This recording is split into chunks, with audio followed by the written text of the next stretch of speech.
Good morning, everybody. Welcome to LT Senior Services monthly webinar.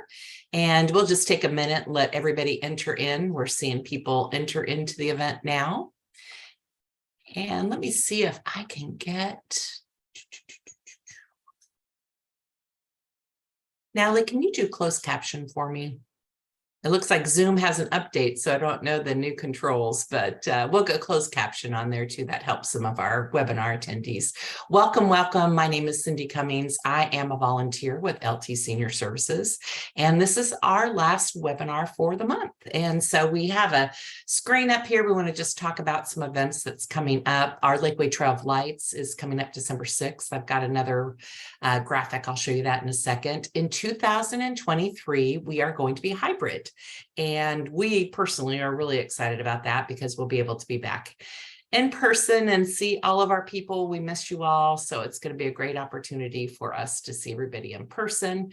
But yet we're still going to have them in a webinar format too. They'll be held at the Lake Travis Community Library. They are very technologically astute and they know how to do these hybrid events. They've got the equipment to do it. So we're super excited to partner again with them. Those dates and topics will be announced in December. Be looking for an email from us asking for feedback from you about what kind of topics you would like to hear. We added some new ones last year. They were really fun, and we really do want to provide information that's interesting to you, but we do have some tried and true topics that we talk about every year. Sometimes the content is different, and sometimes you're just in a different place in your life, and it's just great information to get. So we are super excited about 2023, but we're sad this is our last webinar for the year. First, I just want to ask and see if there are any LTSS members who are here. We have about 40 members. Hey, Karen, it looks like Karen's coming in. Natalie, if you'll help her come in and say hey. We have about 40 members in LT Senior Services. We are a 501c3. We are a nonprofit, and our goal is to provide information to older adults and their families about aging and how to age well, how to stay in your house longer, and things like that. Karen, you have a kind of like a black thing. There you go. Hey, Karen, it's great to see you. Karen is one of our members. They've been members from the very beginning.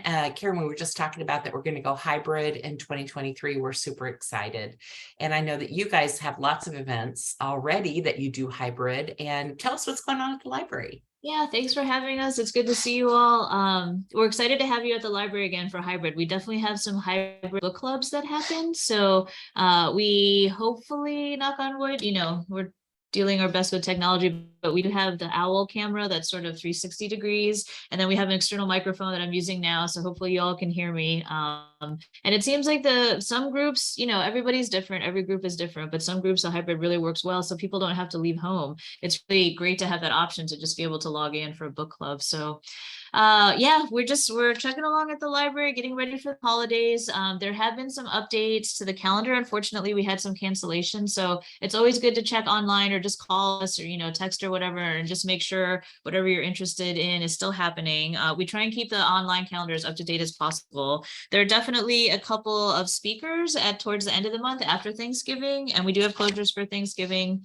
There's Dr. Mark Palmer is speaking on Wednesday, November 30th. So that's after Thanksgiving. And then also we have a sound bath meditation happening on Tuesday, November 29th. So, and also we have tech coaches still here every Monday, Tuesday, Wednesday, and Thursday from noon to 2. So you can bring in a device or bring in a phone and they can sit down and help, one-on-one, and just let us know if you have any questions or anything. We just love seeing you all at the library. Thanks for having us. Thank you, Karen. We look forward to seeing you in person in 2023.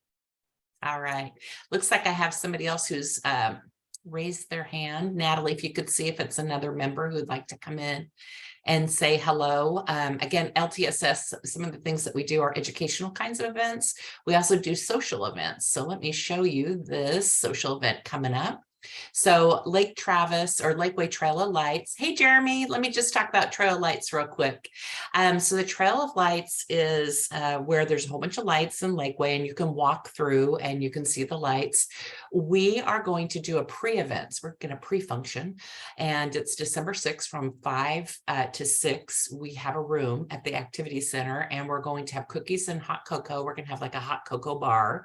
Super excited about that. No alcohol, but like cocoa and like marshmallows and things like that that you can have. And then at 6, we're going to do the Trail of Lights together. We'll be one of the first groups to go out. I understand that that tends to be a slow time. So we're hoping that we won't, have a whole bunch of people on the trail at that time, and we can take our time and walk through together. And there might be some babies there. So come on and go ahead and RSVP so that we know that you're coming. And this event is for older adults. So we're super excited about that. Hey, Jeremy, what's going on in your neck of the woods? Howdy. Thanks for remembering me. I was trying to get everybody's attention like, hey, I'm here. So we're doing well. Excited about, football season coming to a close, but going on to the playoffs this weekend with our son who's a junior, and we play Round Rock this Friday night at Round Rock at Dragon Stadium. So should be a good game, and just continuing to help people reach their financial goals. Market's been up in the last month. Dow was up 14% in October, which was really, really good. And then, as we're looking towards the midterm elections today, by the way, go out and vote if you haven't already. I saw Cindy, you voted. I did. Yeah, I saw it, and it hasn't taken long from what I've heard, so 20 minutes. I allocated 2 hours and it took 20 minutes. So can't complain. So, well, thanks for having me today. Absolutely. Thank you for all your support, Jeremy. We just had our big, what do we have? What do we have at your place? I can't even remember. Shred Day. We had big Shred Day. We had a ton of cars come through. It was a great fundraiser for us. So be looking for 2 more Shred Days in 2023. And Jeremy has always been a great supporter of that. We appreciate that. All right. So without further ado, Anne, my love. We have one more member. Oh, I do. Awesome. Okay. Come on in, member. Say hey.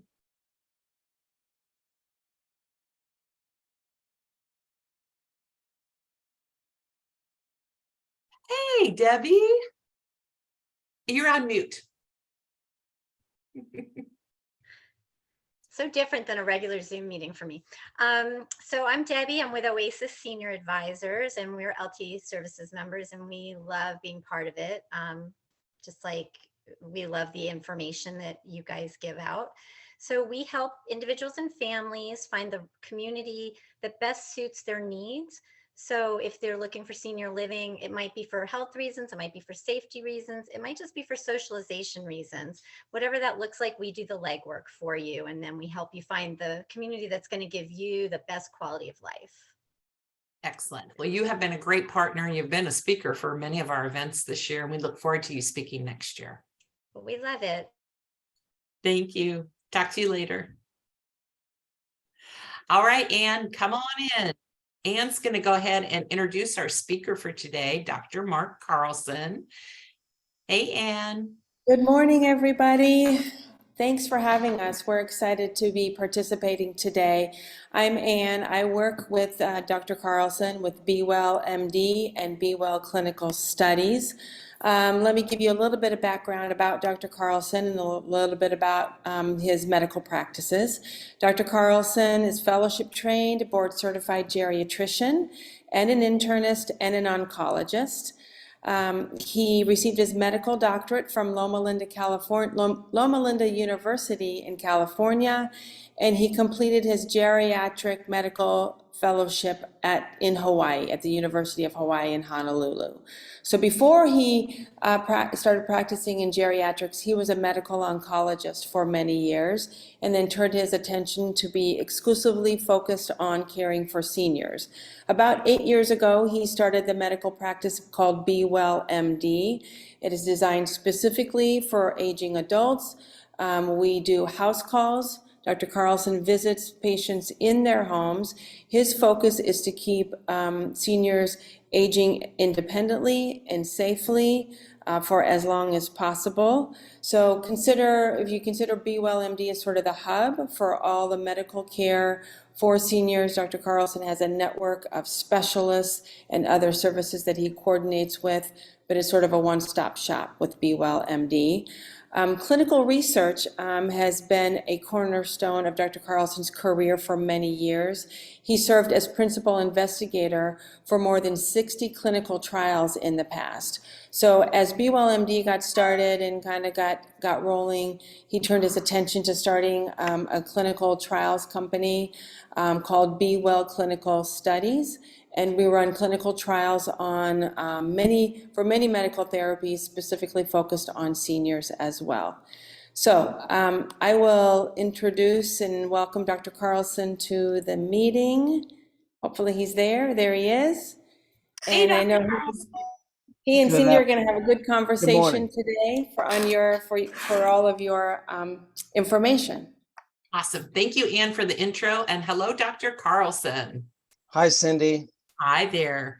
Hey, it's this time of year when we're starting to prepare for flu season. Let's start by talking about the flu vaccine and give us your thoughts on the effectiveness of the vaccine this year. You know, we don't really know what the effectiveness is going to be yet. The traditional effectiveness is somewhere around 50%. And if you look back over the last 20 years, the effectiveness varies quite a bit from the low end as low as 10% to the high end as good as 70%.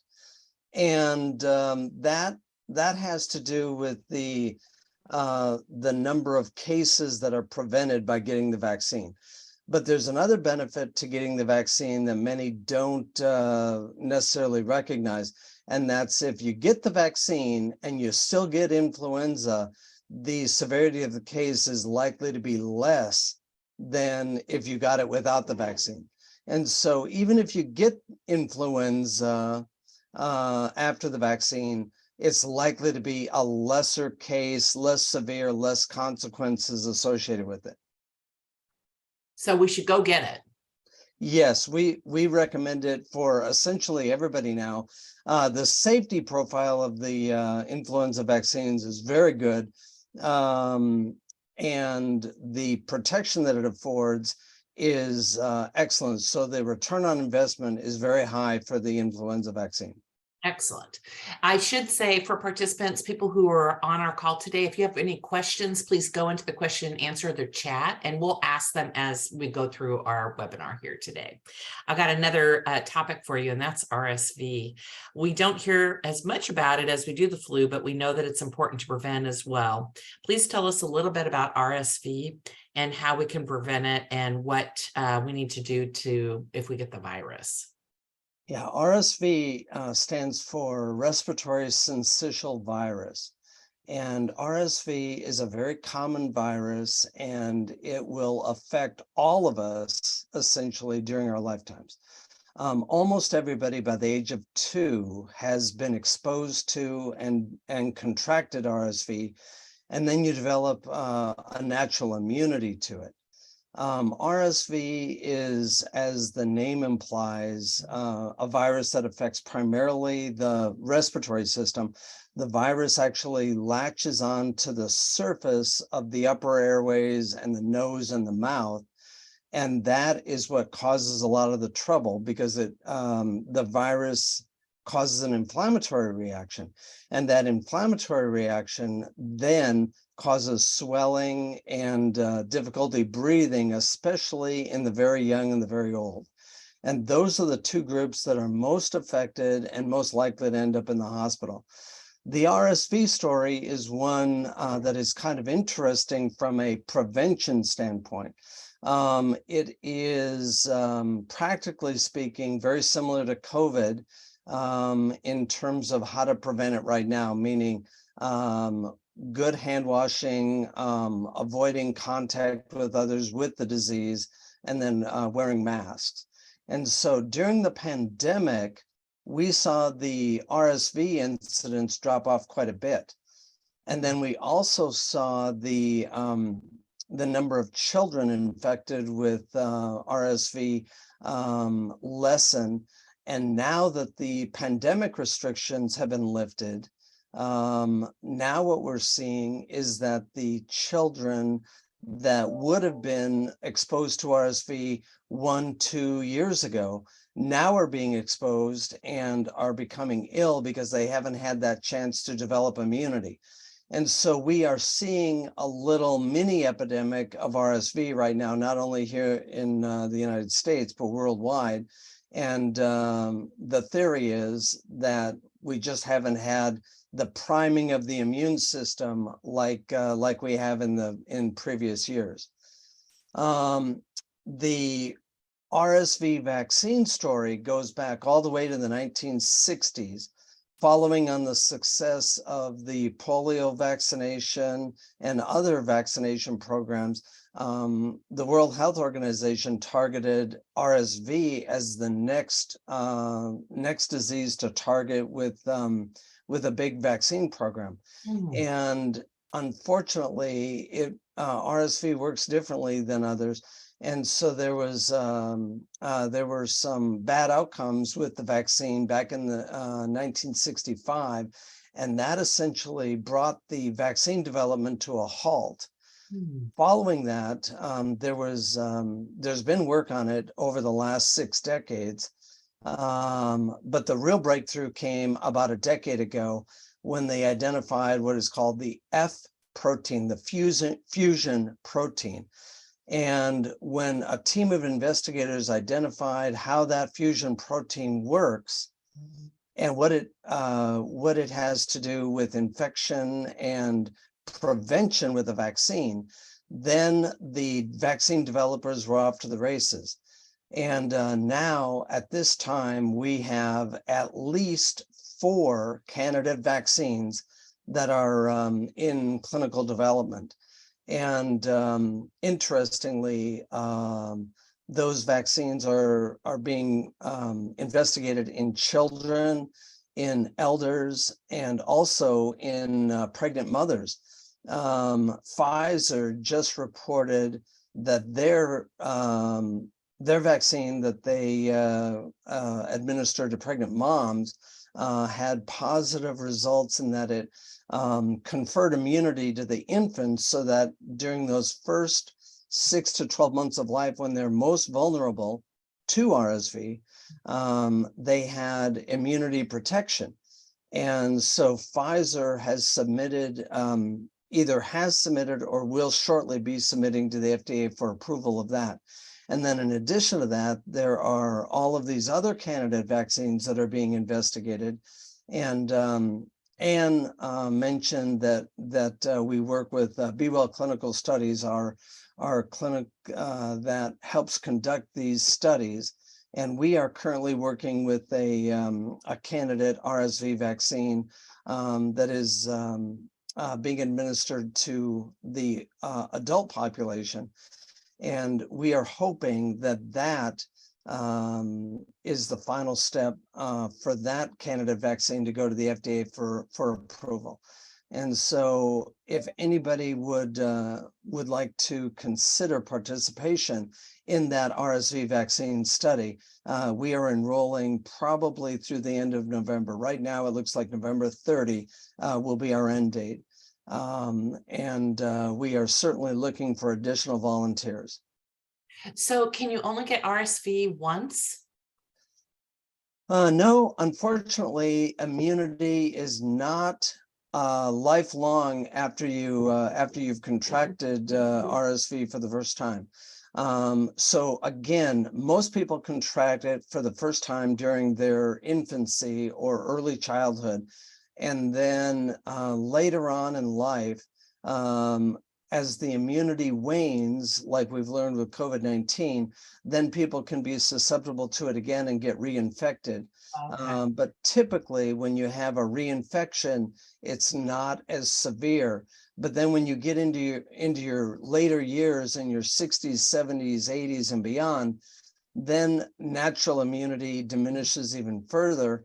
And that is the explanation why elders are particularly susceptible to the consequences of RSV and are more likely to be hospitalized and unfortunately die from the disease.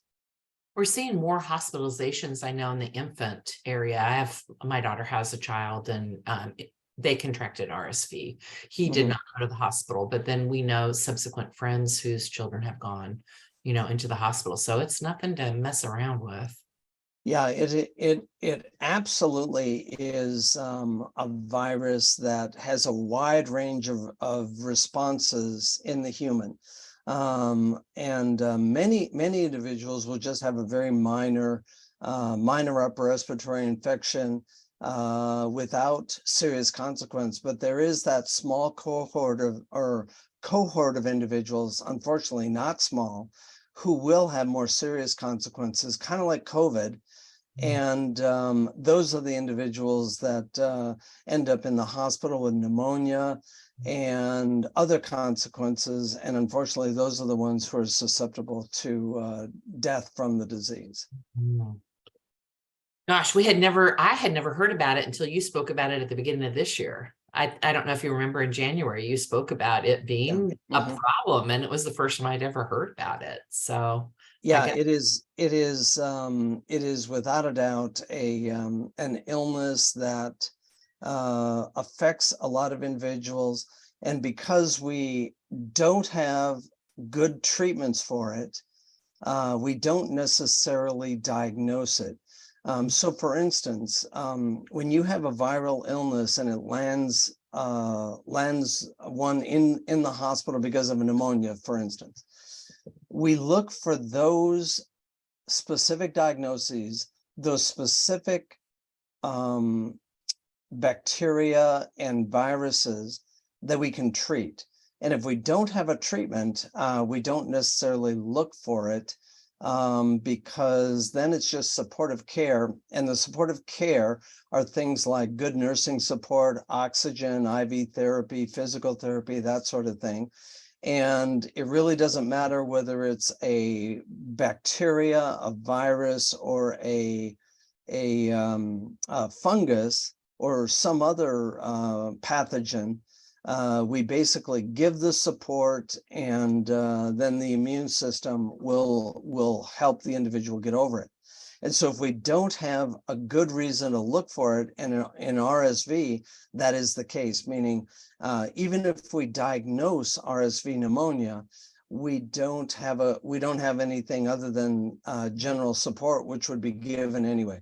And so therefore, we don't regularly diagnose it. And therefore, a lot of times when somebody goes to the hospital for pneumonia and they get better, they aren't able to tell why. We aren't able to tell them why they were sick. But RSV is one of those pathogens that is a very commonly the culprit. It's just that we don't know it. Is it really contagious? Very Yeah, contagious. very contagious from person to person. And then also the virus can live on surfaces for several hours. And so if you're ill, you cough and you contaminate the tabletop or a glass, and then your family member or friend touches it, then they're susceptible to contracting it as well. Oh, wow. So that's what you're saying. We were protected from it because so many of us were wearing masks. And so a whole generation or whatever, that younger child missed out on just kind of getting it at the younger age. So now they're getting a little bit older. Yes. Yeah. Okay. Okay. I think we have a short video. Let me see what I have next here. Sorry, I'm losing my schedule here. Yeah, we have a short video. Why don't I go ahead and get that started? It has to do with Alzheimer's. Okay, So, great. if I can share that. And now I don't see it up there. Hold on one second. This never happens to anybody, right? Computers, what are we going to do? Let me see if I can get that up. So this is talking about Alzheimer's specifically.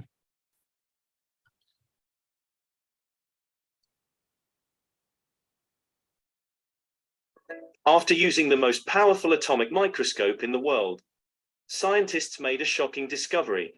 It appears we have finally uncovered what exactly triggers Alzheimer's through this brain scan. No, it's not old age, genetics, or vitamin deficiencies. It appears that Alzheimer's is triggered because of this thing in your brain. You can't imagine what activates it. And now that we know this, we can protect ourselves against Alzheimer's and other memory loss diseases and begin to reverse them. Scientists at the Weinberg College of Chicago were shocked to discover where memory cells are really stored, and developed the perfect protocol that easily reactivates them and reverses all those miserable symptoms, stopping memory loss in its tracks. You don't need to swallow a single pill, or take supplements that insurance companies don't even pay for. Your brain can be trained to reverse any memory erasing condition with this simple 3-minute method. Stop everything you're doing and click the link below to watch a short Cindy, could video that you explains skip this ad? Yes, so sorry. How do I do that? Oh, over on the right, skip ad. There's a button over on the right. Over on the right, skip ad. Alzheimer's researchers worldwide are excited by the report last week of the first successful drug for treating Alzheimer's disease. Alzheimer's disease is the commonest cause of dementia in our society, and we think it's due to buildup in the brain of amyloid plaques, a toxic waste material, a type of protein. Alzheimer's plaques form because of a slowdown in the clearance of waste from the brain. So PET scans show amyloid plaques in the brain. Here we've got a negative scan, and here we have a strongly positive, all these red areas where there's amyloid plaque throughout the brain. When you give these anti-amyloid antibodies, a lot of the subjects go from this back to that. Anti-amyloid antibodies latch onto these plaques and clear them from the brain. Last week, we had the announcement of a phase 3, that's a final stage trial from the company Eisai of a drug called lecanemab that successfully has cleared amyloid plaques from the brain and shown a slowing of the rate of decline in memory in people with Alzheimer's disease. We are now also recruiting people for a trial of this drug that have amyloid in the brain but don't have symptoms, with the hope of preventing the development of dementia. Oh my gosh, this would be amazing. Tell us more about this, doctor. Yeah, this is tonight. Drink a glass of this and Oh, surprise please. your doctor on your next eye exam. Every adult. So sorry. Operator error there. So it looks no like there's worries. some new research that has to do with Alzheimer's. Tell us a little bit about it.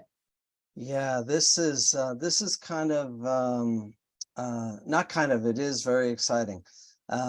During the pandemic, much of the research into new Alzheimer's treatments got shut down, and now with the opening of from the pandemic, a lot of this research now is moving forward. And this new drug, it's a monoclonal antibody, and basically the drug goes into the brain and it latches on to the amyloid plaques, which we believe is one of the underlying causes for the brain dysfunction associated with this dementia, Alzheimer's dementia.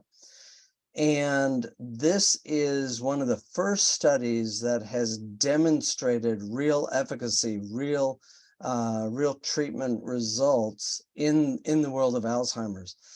We've been looking at plaques and tangles for the last 20 years, and we haven't made any big breakthroughs yet. But this may be the first of those breakthroughs. And this study from Eisai on lecanemab is very hopeful. Now, because of the results that were reported, the company is submitting the data to the FDA for early approval, and the FDA will give a ruling sometime in January. And so with these results, and I can't comment too much on the results because we don't have the paper published yet, but that's coming. And the reported result is that it reduced or it slowed progression of the disease by approximately 27%. And that is again significant. I wish it was higher, but in this world, given the fact that we don't have any treatment for Alzheimer's disease, 27% is a big number. And so we're very optimistic that the FDA will look at the data and agree that it is that this warrants an early approval so that we can start treating. More importantly, perhaps, is the fact that now the next step is that we're going to try to identify individuals who don't have the disease, but do have the plaques in the brain. We know that the lead time between developing the plaques in the brain and the time that the disease starts manifesting itself with memory changes and brain dysfunction can be a 15 to 20-year time period. Oh, wow. So in other words, somebody who will develop dementia, Alzheimer's dementia at age 65, perhaps has changes in the brain as early as 45 or 50. Wow. And if we can identify those individuals and target them before the damage is done, before they exhibit symptoms, that's the theory where we're really going to make some big strides in preventing the disease rather than trying to treat it. And how do you find those people? We likely will be looking at individuals with a hereditary history. Those are the ones that are going to be more likely to develop the disease in the future. Okay. And then we do have some genetic markers that we can look at.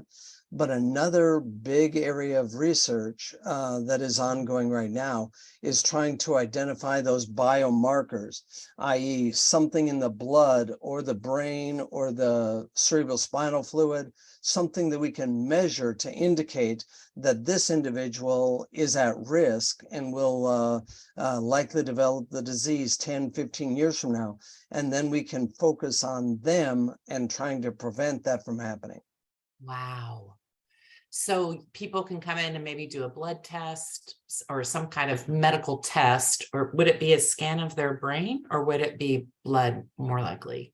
Yeah, right now, it is largely brain scanning, PET scanning in particular, to help identify these people. And I think on that video clip, the doctor showed a brain scan early on.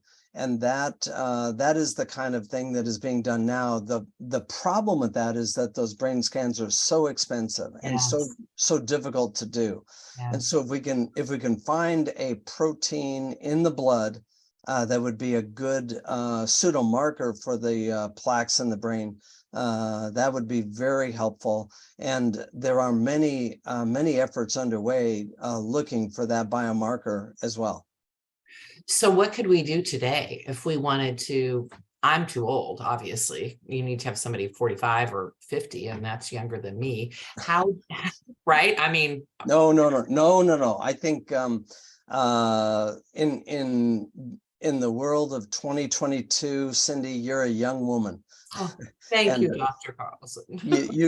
you could live another 50 years even.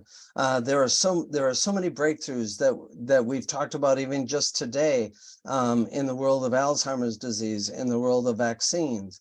And that research is allowing us to live longer and longer. And so somebody who is relatively healthy at age 45, 50, I don't know, what are you, 50 yet? You're not. Yeah, 29. That's a bad question. I apologize. Somebody who's 50 years old today could easily live into their hundreds. And the number of centenarians in this world is growing because we have better treatments and even more importantly, better prevention for a lot of the diseases that shorten our lives.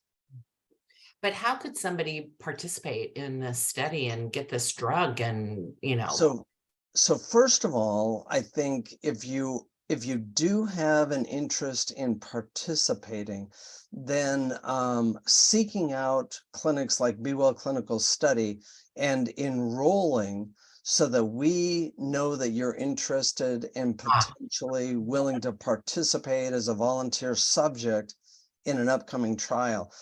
Because the way these studies enroll and try to find subjects is that the faster we can do it, the more quickly we can enroll the volunteers in the study, the more effective the study potentially can be.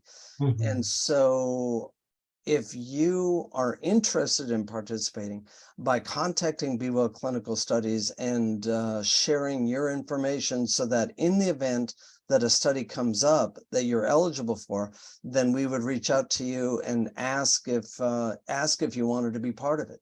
Excellent. And will you put a link on the chat so that people can see it and they can just click on that link?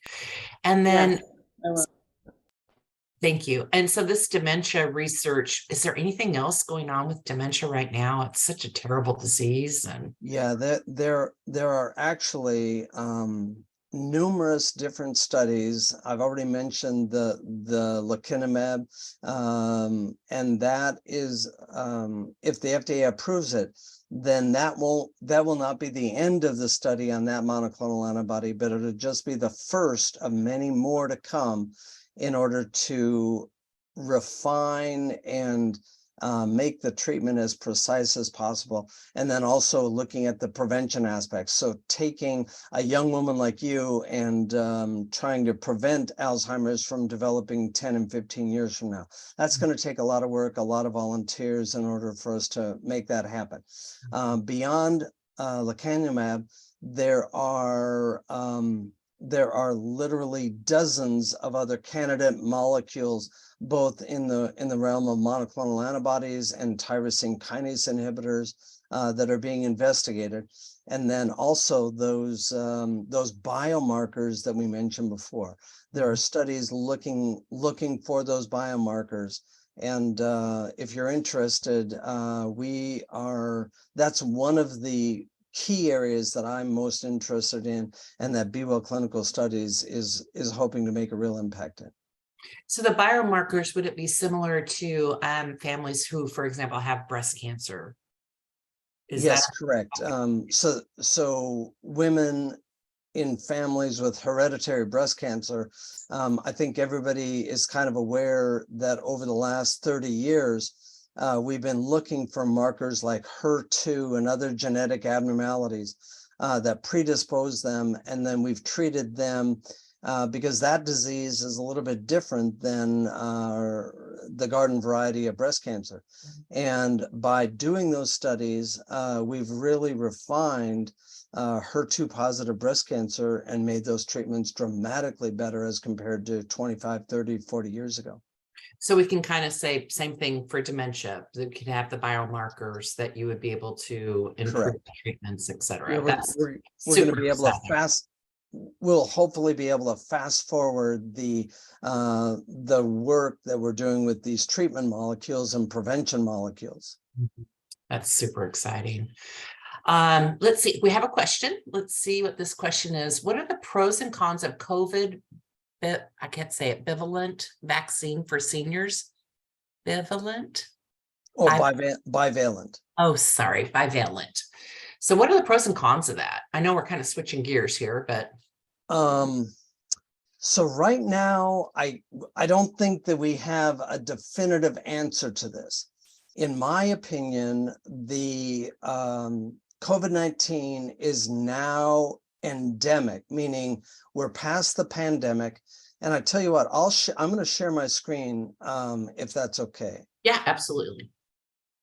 And I think Anne has put information about participating in the study in the chat. So y'all, you can see it there. Oh, they're saying, she's saying bewellclinicalstudies.com or give them a call. So please go ahead. Oh, and that's only to host and panelist. Natalie, could you make that go to all attendees? Okay, there we go. Natalie made it go to everybody. Okay, doctor. So this is the COVID-19. This is the dashboard for Travis County, right? Yes, exactly. And so if you look at this graph here, it goes back all the way to the beginning of the pandemic. And you'll see that roughly every 6 months, we've had a peak. And so we're likely to have another peak now in December, January, February. However, The peak that we see this year is likely to be less severe, not only in numbers, but also in severity, meaning less numbers of hospitalized patients and less numbers of deaths. And the reason for this, we think, is that over this time period, like other pandemics in the past, the virus has evolved and we now have a less virulent virus, meaning it's less likely to make us ill. And then in addition to that, in addition to the changes in the virus itself, our immunity as a population worldwide, we now have natural immunity as well as vaccine-induced immunity to fight it and reduce the severity. And so during the pandemic phase, things were bad, of course, and we all know that. I don't have to tell anybody how bad it was. But now we're in this endemic phase, the post-pandemic phase, where this virus is going to be with us now forever. And we, fortunately, like with influenza, we've got immunity to some degree so that it's not going to be as bad as it was during 2020, 2021, and early 2022. But it is something that we're always going to have to deal with. And what exactly the vaccine recommendation for boosters going from this point forward is, we don't really know. In my opinion, we are likely moving towards the paradigm very much like we have with influenza, meaning the vaccine developers and the CDC and the World Health Organization every year will be looking at the virus like it does influenza and trying to predict what changes are happening in its proteins and in its genome in order to craft the most effective vaccine for the next season. And that is something that has not really been refined precisely with the COVID-19. In the world of influenza, for instance, the Southern Hemisphere, which is just finishing their winter and spring, we look at their experience with influenza to predict what the next season is going to be in the Northern Hemisphere, and then we create a vaccine based upon that prediction. And those predictions, as we know, are not always accurate, and some seasons the influenza vaccine works 60, 70% of the time, other seasons 10, 15% of the time. And we're likely to be falling into that same kind of paradigm with COVID-19. And so based upon where we've been and where we are right now, as long as you've had the vaccine initial series and at least one booster, I am not recommending any additional booster vaccines for my elders at this time, with the understanding that over the next 1, 2, 3 months, I'm predicting that a more effective booster is likely to be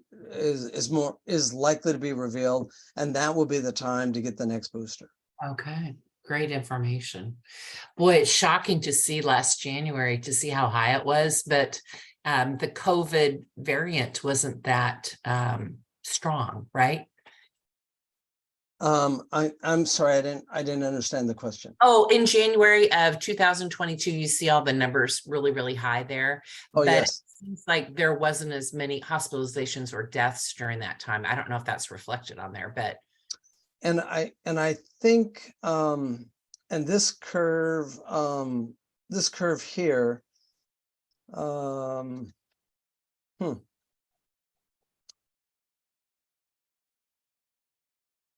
I think this is the New cases. Looks like new. Yeah, this is the new cases curve. And I don't think the hospitalizations and deaths are shown on this curve, but the numbers numbers followed the cases in terms of hospitalization and deaths. So they were much, much higher. So for instance, during this period in January, December and January, the number of new cases daily numbered in the thousands, and the number of deaths daily were somewhere in the Austin area, somewhere around 150, 200, 300 deaths a day. And now we're down to double digit new cases, and the deaths, we go days without any new deaths from COVID. I think I looked at the last 11 days and there were 2 deaths. Wow. And so yeah, the numbers have plummeted by at least 1 order of magnitude. Wow. Well, if we do get a surge, what do you anticipate then? I mean, do you think that we'll have as many deaths and hospitalizations, or with the immunizations, it just means you got a bad cold and don't feel good? Yeah, my impression is that that we will see a surge coming up here in January, February, December, January, February, and that the surge is likely to be so small that it is not it's not going to dramatically affect how we live, meaning the pandemic restrictions are not going to be needed. And it will definitely cause some hospitalizations, some people to get very ill, and unfortunately some more deaths, but it's not likely to be anywhere near what we've seen in the past. Right. I'm glad we're getting through that. Okay, so I think we answered that question. Let me see if there's any other questions. Any other questions? You can put them in the question and answer in the chat. And Doctor, did we hit all the things that we were hoping to be able to communicate to our audience here today? Or is there anything we missed? From my standpoint, I think we did, but I'm open to more questions if you have any. All right, here's a question. Would you please repeat the statement about if you had vaccine and booster, not recommending another booster until the new one is out? Yeah, so just restate your thought on the booster right now. Yeah, so the booster decision, I think everybody has to make that that decision for themselves. Meaning it's a risk benefit analysis that they should undertake with their doctor about whether or not to get the next booster. But for those of us who have already gone through the initial series and at least 1 booster, in my opinion, right now, we don't have enough data to recommend that everybody get another booster. Now, if you're in a high risk category, if you've got immunocompromising disease, or you're elderly with diabetes, heart disease, lung disease, that is something that might be for you not a good recommendation. And so, in my opinion, as we get better at these boosters, I think we're likely to find a better booster in the very near future as compared to what we have right now. And so that is why I'm not recommending that across the board for my patients right now. I take it on an individual basis, do a risk benefit analysis for each of them based upon their individual profile. Okay. Looks like we've got another one here. Changing gears a bit, what are the top 2 or 3 needs you're seeing in your practice today? In other words, what clinical areas do you focus on with older adults? So the top, I'll answer it from the top 2 or 3 problems that we experience. Okay. Number 1 right now, and I think this is related to the pandemic that we just are coming out of, is the anxiety and the psychological impact that we've had from isolation. And so social isolation and the resulting effect on our psyche, I think, is something that is very real, and it's something that we deal with almost on a daily basis. And in addition to that, I think the elders that I care for are particularly susceptible to the needs for caregiving and lack of caregiving. And it is very often that we are helping them and their families find the appropriate caregiving support that they require on a day in and day out basis. So those are probably the two biggest things that I work with, and the two biggest problems that we deal with on a regular basis. So the social isolating, how can we solve that problem? Are you just suggesting people get out? Do they do more Zoom calls? Do they join groups? What can they do? I think what we're learning is that Zoom is a tool, but I don't think that it can take the place of true face-to-face interactions. And so I think that for those of us who have elders in our lives, finding a way to be with them in some way is important. And if you're thinking about your eventual elderhood and doing what I do, I think about that regularly for my wife and I. And one of the ways that I'm trying to prepare for that is by just cultivating as rich a family and friend network now as possible, because I know that I'm going to need them when I'm 10 or 15 years older. And I hope that I haven't alienated all of them. So along the way. Yes, exactly. So. Well, Anne had mentioned that you spend time helping seniors stay independent. What advice do you have for our attendees in this area? So for those of us who are not yet to the point of elderhood requiring caregiving support, remaining independent, probably the number one thing that I would recommend is movement as medicine. Move, move, move.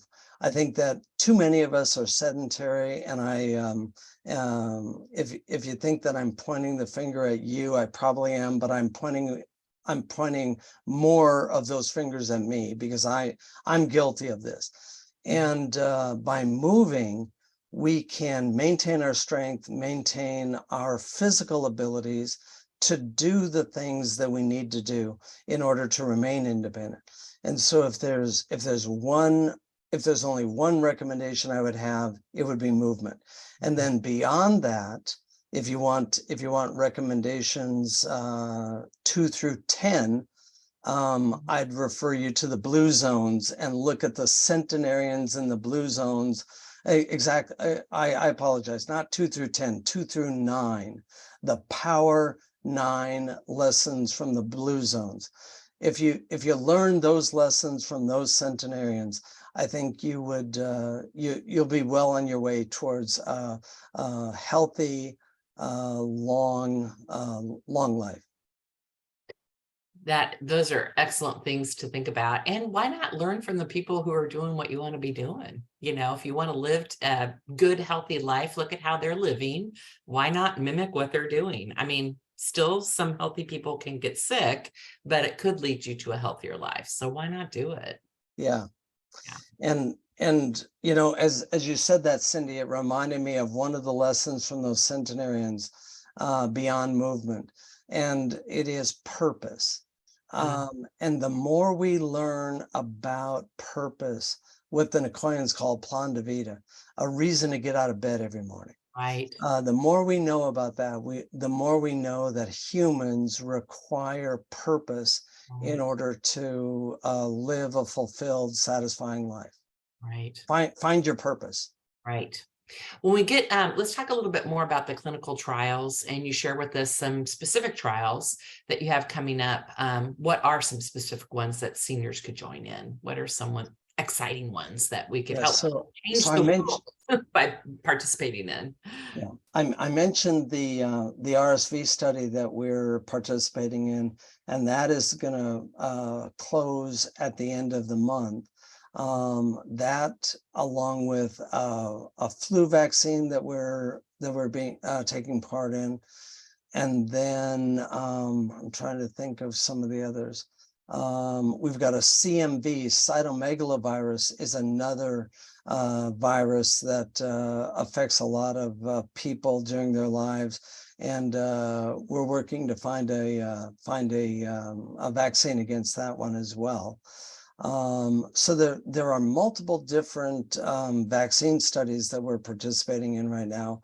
And again, we may not have a study for you in the moment, but if you think that volunteering for a clinical study is something that you'd consider doing, by all means, reach out to us, because when that study becomes available, then if you're in our database, we'll reach out to you and offer you the opportunity to be part of it.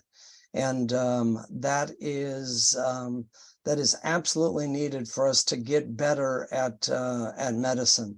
Meaning the volunteer subjects that participate in these clinical trials are really the root to getting our new treatments from the laboratory into the clinic. Excellent. Well, Doctor, thank you so much. It was so nice to have you come talk again and end our year on a high note with information from you. And we look forward to what you can bring to us in 2023. We'll look for new topics from you, and we will be hybrid. So we'll see you in person. So that'll be fun too. Yeah, that will be nice. Thank you, Cindy. And I've got to applaud your work that you're doing, because it's ceaseless and much appreciated, much needed. Thank you. Thank you so much, Doctor. Bye, everybody. We'll see you in 2023. We hope that you can come to our fun event that's going to be at the Lakeway Activity Center. And if you don't feel like you can go and walk the trails, don't worry about it. Just come for some hot cocoa. We're going to have some gift bags, and we look forward to loving on y'all and wishing y'all a happy holiday season. For now, goodbye. We'll see you in 2023.